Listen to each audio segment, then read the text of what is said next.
God sets the solitary in families. He brings out those which are bound with chains. Have you ever wondered what a Jewish mother would say to some of the most famous figures in history?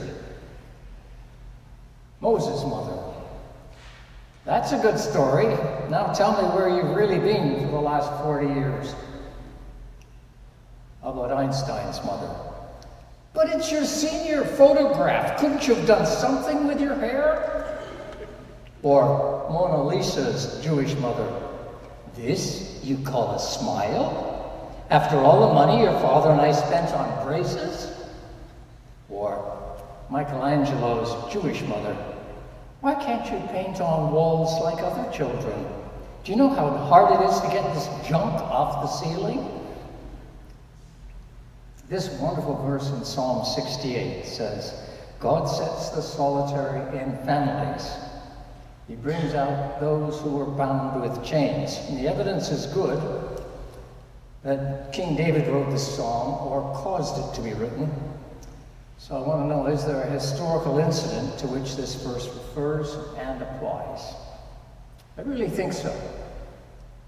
David and Jonathan, King's Saul's son, they were both best friends of each other and very loyal to each other. And when Saul turned against David through jealousy, Jonathan remained loyal to David under very difficult circumstances, and David never forgot it. After his best friend's death, David wished to show kindness to Jonathan's relatives. And so he asked Ziba, who was a servant of Saul, to tell him if Jonathan had any relatives left. And Ziba informed David that yes, indeed, Jonathan had a son who was lame on both feet. So Mephibosheth was summoned to David, and in conversation, we get a sense of Mephibosheth's low self-esteem. He says, "What is thy servant that thou shouldst look upon such a dead dog as I am?" So many ways, Mephibosheth was solitary. Last of the famous line, his family out of favor, lame on both feet, which cut him off from the man's world of that day. So what does David do? He puts Mephibosheth at his own table in the center of the king's household, where he himself would have been if Jonathan had survived and been king. This is a very gracious act of King David. He had fulfilled the verse he penned, God sets the solitary in families. But this decision was to be tested. When David subsequently became a fugitive, Mephibosheth's servant Ziba claimed that Mephibosheth was hoping to be made king. Ziba was subsequently awarded all of Mephibosheth's estate. However, Mephibosheth later told David that he'd remained loyal to him and that Ziba had lied. David then ordered the estate divided between the two of them. Mephibosheth allowed Ziba to keep everything, as he was simply content in knowing that David was safe. After this incident, Mephibosheth is only mentioned as having been protected by David. We can assume he was restored once again to the king's table in a place of honor. I was watching the film Philomena, which is a cinema version of a true story of mother love. Philomena is a young, unwed mother taken in by the nuns. She's allowed to see her son for 1 hour a day, and she totally bonds with him with her mother love. She could be released from the nunnery if she was to pay £100, a massive sum, for an unwed mother to try and raise. Otherwise, she would have to work in the nunnery with other unwed mothers for 3 years. During that time, her son was sold to America, where he grew up and became a White House aide to President Reagan. Philomena searches for her son, and he for her, but the nuns deny them the information they need to connect. Thus, they both remain solitary when they could have been brought together in family. It's one of the saddest movies I've ever seen, brilliantly acted by Judi Dench. It's a wholesale indictment of the Catholic Church of those times. It's on a par with the sexual scandals of the modern church. It's in my lifetime that these events have taken place. Philomena, in the story, manages to forgive the nuns, something her journalist friend is unable to do. But the church remains unmoved by the affair. There's no admission of guilt, only condemnation of Philomena, no accountability for the church's own actions. It's not a place where the solitary can find family, anything but. The institution has lost its way and the faith that formed it in the first place. This is a story of motherhood denied. Only 1 hour a day to see her son for 3 years, and then a lifetime of denial. But the bond between them drives her and drives her son on. Only in his death and decision to be buried in the nunnery does he think that he will be able to reach his mother. The bond is very strong with him. He's not forgotten his mother, and she has not forgotten him. In this sense, this mother-son love is most like God's love for us. God's love is unconditional and survives all things. It's what the church is supposed to be about. The nuns judged unwed mothers with a misplaced righteous anger. Sex was a dirty word outside of marriage. The child was supposedly illegitimate, whatever that means, a bastard child. This is the same anger I put to you that crucified Christ. There's probably no sin like it. To judge and condemn someone on the basis of an interpretation of Scripture or an out-of-control, misplaced righteous anger. It's often the sin of the fundamentalist. According to some of these folks, it's all right to kill innocent people in the name of God, or enslave, or terrorize, or deny love to someone who has transgressed, and even to sell their children. It's the sin of Hamas, the Taliban who oppress women and mothers, and the overreach of Israel's leadership in the tragedy of Gaza. It's the sin of the scribes and Pharisees of Jesus' day, or the nuns we find in Philomena. It's one of the great reasons for all the tragedy we experience in this world. Is there another way to behave rather than this kind of behavior? Yes.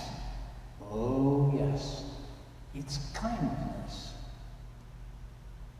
Mephibosheth was placed at the king's table. The solitariness was gone. Mephibosheth bonded with David to such a degree that when the land of his relative Saul was divided between them, Mephibosheth gave it all to Ziba, who had lied about him to David. All he wanted was to be at David's table in David's favor. It's a Philomena-like love. My uncle in England once told me he came across this amazing verse. God puts the solitary in families. So after reading this verse, he brought into his home a mature woman and treated her like family. His wife and whole family came to love her and support her, giving her the unconditional love she had never had. She absolutely blossomed. I met her. She was family. Anne Jordan is a mother of 3 beautiful children, but this story is not about these children. It's about solitary Michael, who was attending a self-esteem camp led by Anne. Michael was 12 years old, coming from another country where his mother had died. His father had brought him for a better life. Unfortunately, he was left in the care of an aunt who emotionally and physically abused him. He'd become one very tough little boy with very little trust and a belief that he was not lovable. Around the 5th day of this summer camp, the counselors decided to camp out overnight. Michael said this was stupid and that he would not participate. As the moon shone brightly, the other kids began arranging their sleeping bags on a huge deck near the lake.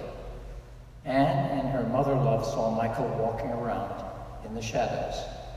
He started walking quickly towards her, and she said to him, "Come on, Michael, let's get your sleeping bag and find a good spot for you to be with your friends." "I don't have a sleeping bag," he muttered in a low voice. "No problem," said Anne. "We'll just get some blankets for covers." Figuring that she'd solved the problem, she started to walk away, but Michael grabbed a hold of her skirt and said, "Anne, I need to tell you something. You see, I have this problem. I'm a bedwetter, and I wet the sheets every night." Now, Anne had never considered this was a reason for his negative attitude, so she stopped and said, "Let's get you fixed up in a cabin. You'll have to be alone. Are you afraid of that?" He assured her that he had slept alone a lot and that he'd faced scarier things in his life than that. At last she put a set of fresh sheets on the bed, and as they were putting the last one on, they talked about how difficult his first 12 years had been and how much he wanted things to be different. She told him what every wise mother teaches, that he had the power within himself to make his life the best it could be. This kid looked so vulnerable, sweet, and real. For the first time that week, he hopped under the covers and asked Anne if she could, and Anne asked if she could tuck him in. "What does tuck in mean?" he asked. With tears in her eyes, she covered him up, tucked the covers under his chin, and kissed him on the forehead. "Good night, Michael. I think you're awesome," she said. "Good night, Anne. Thanks for being kind of like a mom to me. Okay?" he said earnestly. "My pleasure, sweetheart," she said with a hug, and as she turned to go, with 3 sets of dirty sheets under her arms and tears rolling down her cheeks, she thanked God for the love and freedom that can happen between a mom and a son, even on one life-changing day. At Knox, we've been asked, is Knox going to survive modern trends? I personally have no doubt that if Knox maintains the ministry of reaching out with unconditional love to anyone who feels alone, abandoned, isolated, or someone in need of genuine friendship, that this will attract and sustain the membership of this church and arrest the decline. If we truly believe that God sets the solitary in families, the Knox family shall thrive and prosper. This is what creating all these small groups we saw on the screen is about. It's also the heart of the faith, and it's our best service to humanity. This last Sunday, a group of Knox folks went hiking on the Avon Trail. That included people like Grace and me, and a few others. And Bessie Wilhelm, who we sometimes call the Queen, was seated on the couch when I was told to sit beside the Queen. It was lovely. There was a lovely fire there. We went on the hike. There were trilliums everywhere. Never seen so many. Jacksonville pulpits, mayaples, wake robins, tall mother trees surrounded by their offspring, and a small stream that babbled their way along over moss-covered rocks. Back on home base, the host provided soup and delicious chili, drinks, and snacks on one of the most beautiful properties close to Stratford. There were a lot of fabulous mothers there, and grandchildren running about and going the full length of the hike. It was delightful. We were all in family. And I knew instantly what I would preach on for Mother's Day. God puts the solitary in families. God brings out those who are bound with chains. Loneliness is a chain. What a mission for Knox. Happy Mother's Day.